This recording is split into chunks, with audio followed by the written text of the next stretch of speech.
The first thing you might need to do when you're working with this technique is to interpret your footage properly. To do this, we right-click or control-click on our bride footage, and we go to the Interpret Footage Settings main, and this brings up an information dialog that will allow us to change some settings. Now, generally, DV NTSC footage is set to lower fields first, and we actually don't want to use it in that particular way. We want to set it to separate fields off, and this way, when we look at our video, we're able to see both fields. Now, to start, all you need to do is take this ScanLines PSD that I provided in the tutorial and drag it down on top of your video. Go ahead and line that up with the 0 mark. And then what we're going to do is we're going to change the track matte of our original footage. And we're going to change the track matte to LumaMatte ScanLines. And what that's going to do basically is key out every other line. If we change the LumaMatte to the inverted matte, it will basically do upper field first, and if we change it to just the LumaMatte, it will do lower fields first. So that's kind of handy to be able to change that dynamically or on the fly at any time you want. So as you can see, that every other line is in fact transparent. So the next step in this deinterlace process is to pre-compose these two elements. To do that, we're going to select both of these layers by holding down Shift, and then I'm going to go up to the layer window and go down to pre-compose. And it only allows us to move this into a new composition, and that's what we want to do. So let's go ahead and name this deinterlace comp and go ahead and hit OK. So now what I want to do is I want to take this instance of this deinterlace comp and I want to duplicate that. So let's go Edit, Duplicate.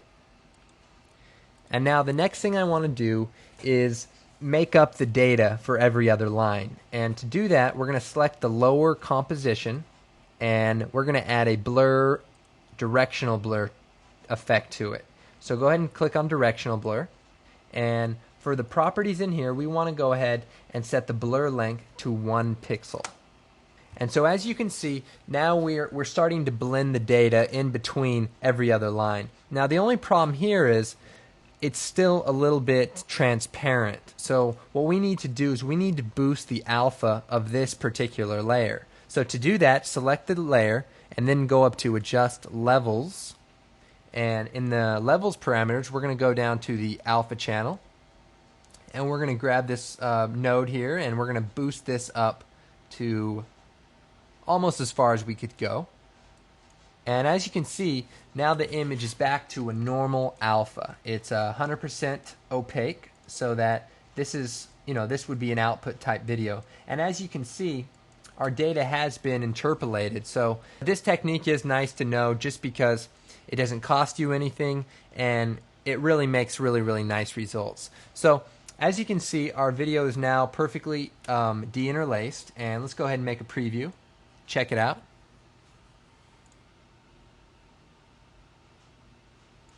So this technique can also be used on long projects, Right now we're just working with one clip, but say we wanted to apply this technique to, say, a 30-second spot with maybe 20 or so edits.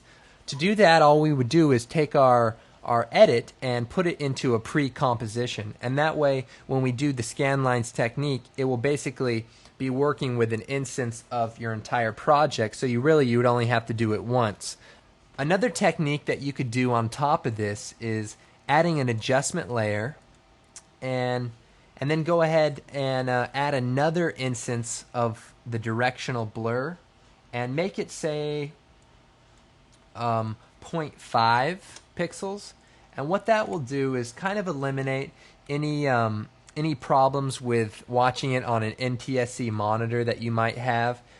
It does soften it slightly, but when you're watching it on a TV monitor, I think it might make it less flickery and less sharp around the bright contrasted areas. So that's just another technique that you can try, but it's not totally necessary. So good luck.